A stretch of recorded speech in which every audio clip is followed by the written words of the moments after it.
신약성경 379페이지 베드로전서 2장 25절 말씀. 자, 우리 두 번 같이 읽겠습니다. 시작. 너희가 전에는 양과 같이 길을 잃었더니 이제는 너희 영혼의 목자와 감독 되신 이에게 돌아왔느니라. 아멘. 아멘. 자, 오늘 우리가 함께 읽은 이 말씀, 죄송합니다. 한 번 더 읽기로 했죠. 한 번 더 읽죠. 자, 시작. 너희가 전에는 양과 같이 길을 잃었더니 이제는 너희 영혼의 목자와 감독 되신 이에게 돌아왔느니라. 아멘. 아멘. 자, 우리 오늘 함께 읽은 이 말씀 통해서 영혼의 목자가 계십니다 라는 제목으로 은혜를 같이 나누도록 하겠습니다. 여러분, 오늘도 기뻐해 주십시오. 오전만 해도 우리 교회 구독자, 유튜브 구독자가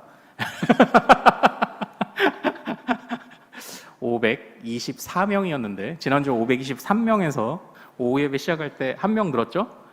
오늘도 525명이 됐어요. 자꾸 오전 예배만 들으면 누가 자꾸 구독하는 거야? 이제 구독 시간은 안 늘어나는데 자꾸 구독자만 늘어나고 있어요. 예, 그러나 여러분, 그거 아무 소용 없습니다. 자, 여러분들은 무엇의 구독자가 되셔야 되죠? 말씀의 구독자가 되셔야 합니다. 신령한 말씀의 젖을 사모하라. 우리가 이것을 잊지 않기를 소망합니다. 네, 신령한 말씀의 젖, 로기콘, 로고스, 말씀의 젖을 사모해라. 사랑하는 여러분, 오랜만에 우리 C.S. 루이스라는 우리 작가가 지은 스크루테이프의 편지라는 책을 오랜만에 한번 인용해 보고 싶습니다. 이 책 잘 아시죠? 여러 번 소개했으니까요. 만약 사탄이 활동을 했다면 어떻게 활동을 할까를 상상해서 적은 책입니다. 그런데 그 통찰이 너무나도 날카로워서 야, 진짜 사탄이 이렇게 일하겠구나를 힌트를 얻게 해주는 그런 책이죠. 이 책은 삼촌 사탄이 조카 사탄, 즉 선배가 베테랑 사탄이 후배를 가르치는 그런 내용입니다. 어느 날 후배가 사람들을, 그리스도인들을 무너뜨릴 아주 좋은 방법을 찾았다고 삼촌을 찾아왔습니다. 그 방법이 뭐였냐면 전쟁과 전염병이었어요. 전쟁을 일으키겠습니다. 전염병을 돌게 하겠습니다. 우리 코로나처럼. 그러면 그리스도인들이 다 떨어져 나갈 거라는 거예요. 왜 그렇습니까? 고난은 힘든 거니까요. 그런데 이 베테랑, 산전수전 다 겪은 베테랑 사탄이 뭐라고 하는 줄 아세요? 야, 그거밖에 생각 못했냐? 전쟁, 그런 거 일으키느라고 헛수고 하지 마, 이렇게 얘기해요. 왜 그럴까요? 전쟁이나 전염병이 일어나서 믿음을 포기할 사람 같았으면은 애초부터 그 사람은 그냥 놔둬도 언젠가는 포기할 사람이라는 거예요. 전쟁이나 전염병 때문에 포기하는 게 아니라 어차피 포기할 사람들이 전쟁과 전염병의 핑계를 대는 것이다. 이제 그렇게 이야기를 합니다. 이 이야기를 보면서요, 생각할 거리가 많더라고요. 생각할 거리가 많습니다. 그래서 사실 이 삼촌 사탄이 주는 방법이 뭔지 아세요? 주는 방법이 하나님과 교제하지 못하도록 딴 데 신경 쓰게 만들래요. 뭐하러 전쟁 일으켜? 그렇게 힘들게 그렇게 일으켜. 전쟁이 나서 믿음을 버릴 사람들은 어차피 버릴 사람들인데 뭐하러 그렇게 수고하냐? 그냥 사람들 옆에 일간지 같은 거 하나 쥐어줘. 하나님과 교제하지 못하고 항상 바쁘다고 핑계대도록 그냥 슬쩍 하면 된다니까. 그렇게 조언을 해요. 그리고 그게 더 효과적이라고 말합니다. 사랑하는 여러분, 주님은 요한복음 15장에서 이렇게 말씀하신 적이 있어요. 종이 주인보다 더 크다 작다? 작죠. 종이 주인보다 크지 못해요. 너희의 주인이 누군지를 기억해라. 너희의 주인이신 그리스도께서 고난을 당하셨다면 너희도 고난을 당할 거다. 왜냐? 종은 주인이 받는 것을 그대로 받기 때문이에요. 그러나 그 고난이 그냥 단순히 애매한 고난이 아니라는 겁니다. 그 고난은 너희가 세상에 속하지 않았다는 것을 보여주는 것이다. 고난은 너희가 세상에 속하지 않았다는 것을 보여주는 거다. 그래서 요한복음 15장 19절 말씀에 너희가 세상에 속하였으면 세상이 너희를 사랑했겠지. 근데 세상이 너희에게 고난을 주는 것을 보니까 너희는 내 편이구나, 이렇게 말씀하세요. 그래서 그 고난들을 이상하게 여기지 말고 너희가 나를 잘 따르고 있기 때문이구나 이렇게 생각해라 라고 주님이 그렇게 말씀하십니다. 이 말씀을 받아서요, 베드로가 그 말씀을 그대로 고난받는 성도들에게 적용합니다. 우리가 이전에 살펴봤던 이 베드로전서 2장 초반에 보면은요, 우리 예수님을 산돌로 묘사해요. 산돌. 사실 이것은 베드로가 좀 발전시킨 그런 개념이에요. 원래 주님은 무슨 돌이라 하죠? 모퉁이 돌 이렇게 돼 있잖아요. 베드로는 거기에다가 살아계신이라고 하나를 더 붙입니다. 주님은 살아계신 돌이야.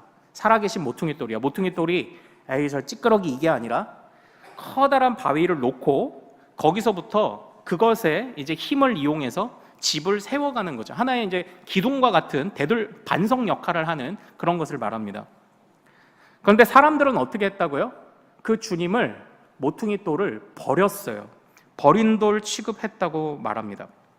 자, 우리 2장을 한번 보죠. 2장 7절과 우리 8절 말씀을 같이 한번 읽어보죠. 2장 7절과 8절 말씀을 같이 한번 읽어보죠. 자, 2장 7절과 8절 같이 읽습니다. 시작. 그러므로 믿는 너희에게는 보배이나 믿지 아니하는 자에게는 건축자들이 버린 그 돌이 모퉁이의 머릿돌이 되고 또한 부딪히는 돌과 걸려 넘어지게 하는 바위가 되었다 하였느니라. 그들이 말씀을 순종하지 아니하므로 넘어지나니 이는 그들을 이렇게 정하신 것이라. 아멘. 이 말씀에서 보시면은요, 그리스도를 두 가지 돌로 취급하는 사람들이 등장을 해요. 첫 번째는 그 그리스도를 신령한 집의 반석이 되는 모퉁이 돌로 여기는 자들, 그러니까 우리 같은 신자입니다. 그러나 그 모퉁이 돌 대신 반석 대신 주님을 거부하는 사람들이 등장합니다. 이제 뭐 유대인들이든지 지도자들일 겁니다. 그런데 그 사람들에게는, 우리에게는 주님이 반석이신 거예요. 그러나 8절을 보면 거부하는 자들에게 주님은 뭐죠? 부딪히는 돌과 걸려 넘어지게 하는 돌입니다. 그러니까 우리에게는 한없이 은혜의 주님이시지만 그 주님을 거부하는 자들에게 주님은요, 그들의 죄를 낱낱이 고발하시고 그들이 걸려 넘어지게 하는 역할을 하신다는 겁니다. 지난주 말씀 기억나시죠? 주님은 우리에게는 은혜의 하나님이십니다. 순종하는 자들에게는 은혜의 하나님이십니다. 그러나 거부하는 자들은 그 주님 때문에 걸려 넘어지게 될 겁니다. 지금 이렇게 말을 하고 있는 겁니다. 그러므로 사랑하는 여러분, 베드로 사도는요, 그 고난당하는 성도들에게 끝까지 그리스도께 붙어 있으라 말합니다. 말씀의 젖을 먹으며 끝까지 주님과 교제하라고 합니다. 딴 데 정신 팔지 말라고 합니다. 고난이 물론 쉬운 것은 아닙니다. 그러나 지금 이 고난받는 성도들 중엔 유대인도 있을 거고 이제 이방인 출신들도 있을 건데, 이방인을 나누는 기준이 뭐였죠? 유대인이 아니면 이스라엘에 안 살면 무조건 다 이제 이방인이었지 않습니까? 그러나 이제는 그리스도로 말미암아 그런 구도는 이제 더 이상 성립하지 않아요. 표면적으로 이방인인 자가 진짜 이방인이 아니라 2장 11절에서부터 이어지는 말처럼 육체의 정욕을 제어하지 못하는 사람들이 진짜 이방인이 되는 겁니다. 사도 베드로가 그래서 끊임없이 권면합니다. 고난 중에도 하나님이 너희에게 원하시는 자리를 성실히 지키라고 말합니다. 그래서 이제 그 자리를 지키는 것이 쭉 이어지면서 어떻게 합니까? 세상 권세에도 복종해라, 그리고 못된 주인에게도 복종해라까지 이제 지난주에 이렇게 나온 겁니다. 그러니까 사실 핵심은요, 그겁니다. 그러니까 하나님께서 너희에게 세우시고 맡기신 자리에, 그 자리에 성실하게 충실하게 그 자리를 지켜라. 이제 그걸 우리에게 계속 주고 계시는 겁니다. 주님이 우리를 버려두시는 것이 아니죠. 우리를 홀로 버려두시는 것이 아니라 우리를 위해 일하고 계심을, 삼위 하나님이 우리를 위해 일하고 계심을 신뢰하면서 그 자리를 그냥 지키라고 말하는 겁니다. 부당한 세상에서도 선한 삶을 살아라. 그리고 부당한 주인을 향해서도 순종해라. 하나님이 다 그들의 죄를 드러나게 하실 것이고, 또 하나님이 너희에게는 모퉁이 돌이시기 때문에, 그들에게는 걸려 넘어지게 하는 돌이지만 너희에게는 모퉁이 돌이 되시기 때문에 너희가 그것으로 인해서, 너희가 그런 사람들에게 순종한다고 해서, 너희에게 악을 행하는 자들에게 선으로 갚는다고 해서 너희가 망하지 않는다. 너희는 신령한 집으로 세워져 갈 것이다 라고 그 약속을 계속 베드로가 주고 있어요. 감격적이죠. 주님은 모퉁이 돌, 살아계신 모퉁이 돌. 주님은 반석, 살아계신 반석이십니다. 우리 같이 한번 고백해 볼까요? 따라해 보죠. 주님은 살아계신 반석이십니다. 할렐루야. 아멘. 예. 살아계신, 지금도 역사하시는 하나님이심을 우리에게 말씀을 하고 있습니다. 그래서요, 이제 이 말씀이 참 오늘 오전에 우리가 나눈 말씀과 참 유사합니다. 이 세상 돌아가는 모든 것이 하나님의 계획의 일부라는 것입니다. 심지어는 뭐도요? 그리스도께서 지신 고난도 십자가도 하나님의 계획의 일부였다라는 것입니다. 그것을 통하여 사도 베드로는 주님의 공의가 드러날 것이므로 그 공의를 신뢰하며 주님의 계획을 따라가라고 말합니다. 이 사도 베드로에게는 주님이 어떤 주님이었습니까? 공의로 심판하시는 주님. 이것이 이제 2장 23절이었어요. 이것은 사도 바울의 고백과 유사하죠. 뭡니까? 의로우신 재판장이 나를 위하여 예비해 두고 계시다. 이겁니다. 의로운 재판장, 공의로 심판하시는 이에게 사도 베드로도 그리고 사도 바울도 그렇게 하나님의 계획 속에 자신을 맡겼습니다. 그리고 이제 오늘 이제 25절의 말씀으로서 이제 2장의 이 단락을 마무리 짓는데요.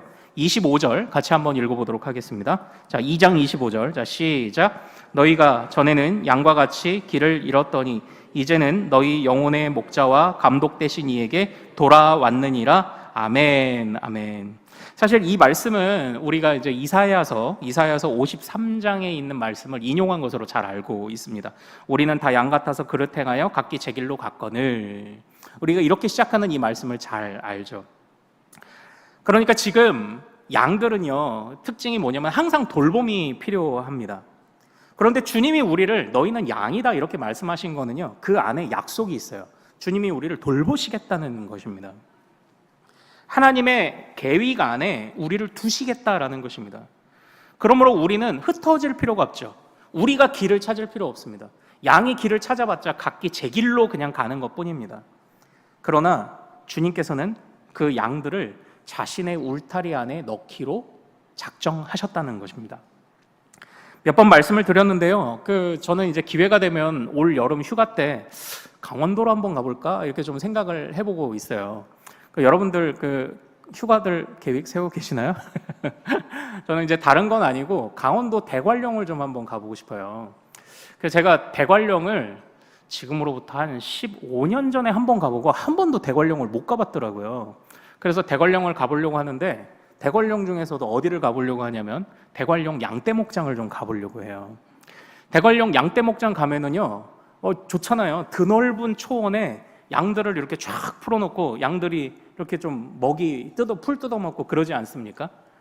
또 우리는 이제 굳이 돈으로 먹이를 사서 내 돈 들여서 양을 또 먹이죠. 가서 체험한다 뭐 이러죠. 말 있으면은 당근 사서 먹여보고 막 주인은 얼마나 좋아요. 알아서 돈 써주고 먹이도 먹여주고 이러니까.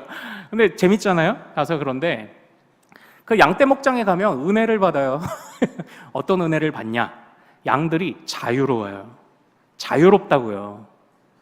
양들이 이렇게 닭장 같은 데서 사는 게 아니라 넓은 데서 풀 뜯으면서 막 놀아요.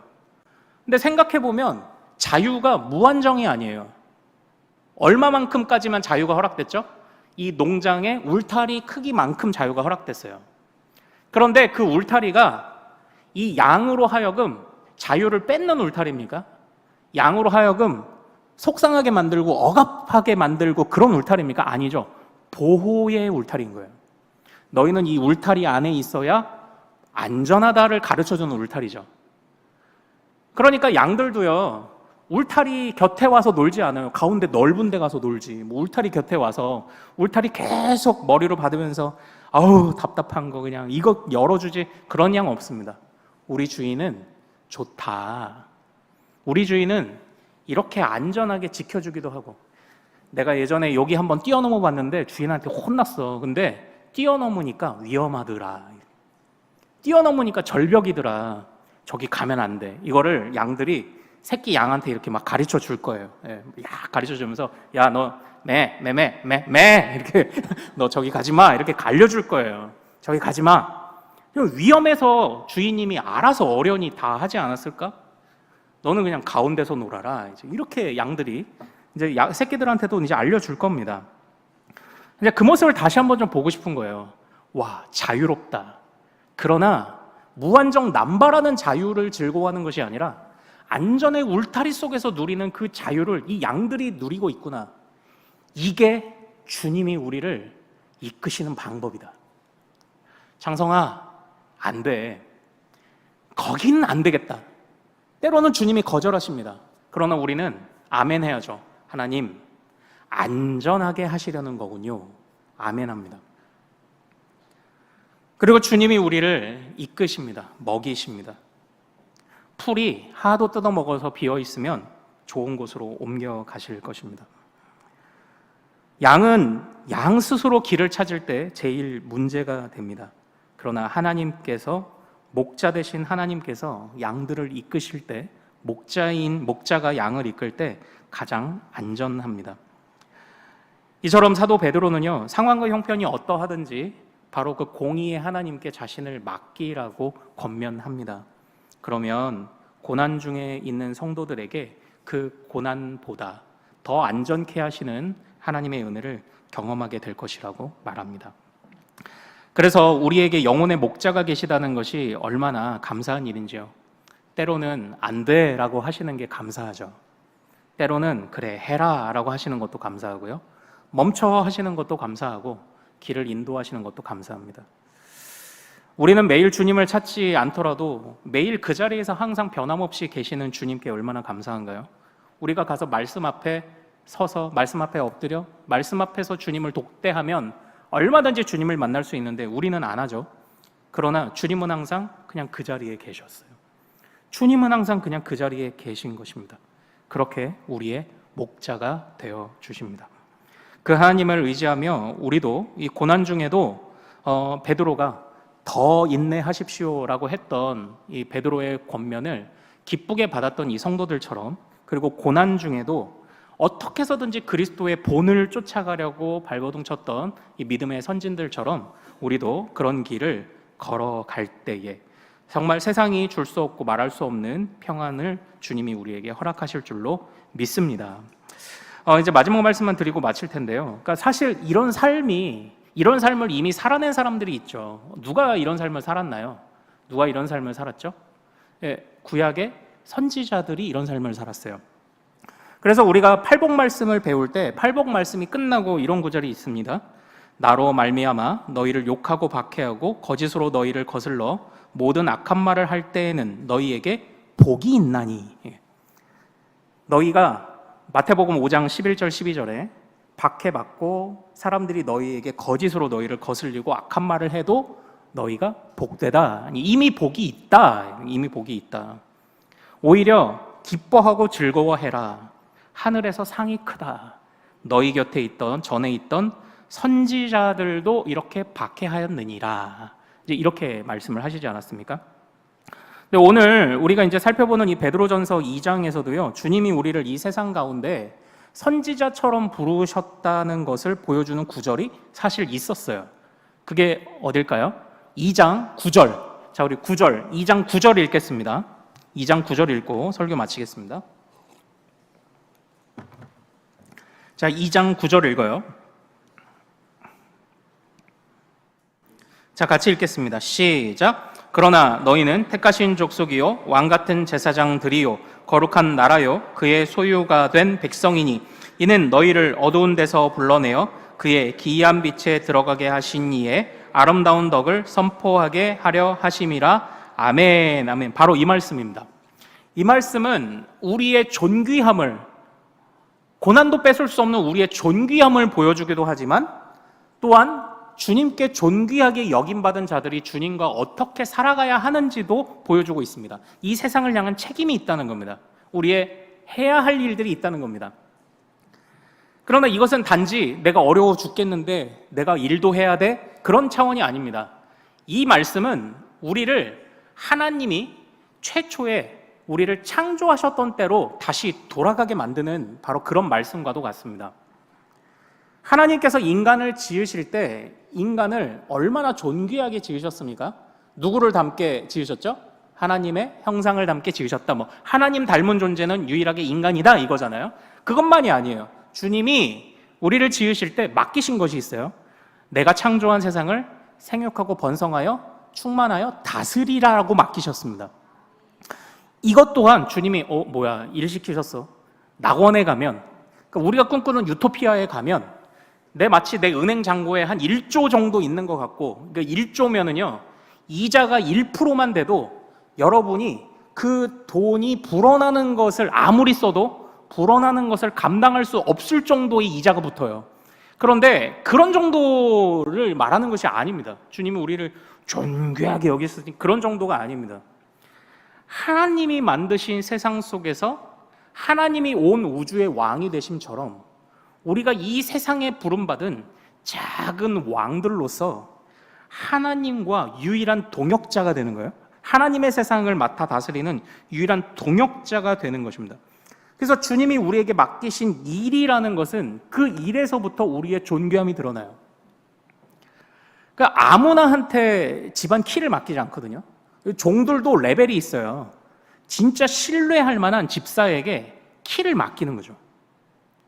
주님의 교회도 마찬가지입니다. 아무나한테 우리가 직분을 안 맡기잖아요. 오래 두고 봐온, 정말 우리의 영혼을 맡겨도 좋을 사람들에게 직분을 주는 것 아닙니까? 그래서 여러분들이 선택하신 거잖아요. 마찬가지로 주님께서 우리를 이 세상 가운데 택하신 족속, 왕같은 제사장, 거룩한 나라, 하나님의 소유된 백성으로 지으신 것은 고난 중에 너희는 존귀함을 잊지 말아라 뿐만 아니라 고난 중에도 너희에게 맡기신 할 일은 해야지, 주님이 그것을 말하시는 것 같아요. 그런데 그때에 고난 중에 무슨 할 일을 합니까? 내 한 몸 버티기도 힘든데, 그런 게 아닙니다. 오히려 주님의 길을 걸어가는 자들에게 주님이 힘을 더 주시는 거죠. 그들에게 힘을 주시고 더 존귀하게 여기시는 것입니다. 그게 목자 되신 주님이 우리를 인도하시는 방식이시죠.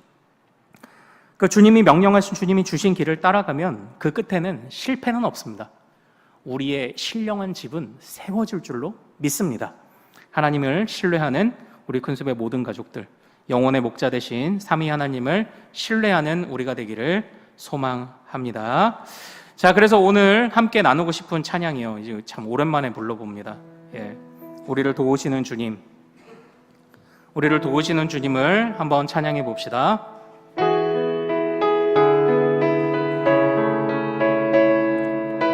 자, 조금 빠르게 찬양하고 그 다음에 한번 좀 느리게도 불러보죠. 박수하며 나의 등 뒤에서 나를 도우시는 주, 나의 인생길에서 지치고 고나여 매일처럼 주저앉고 싶을 때 나를 밀어주시네. 일어나 걸어라, 내가 새 힘을 주리니. 일어나 너 걸어라, 내 너를 도우리. 나의 등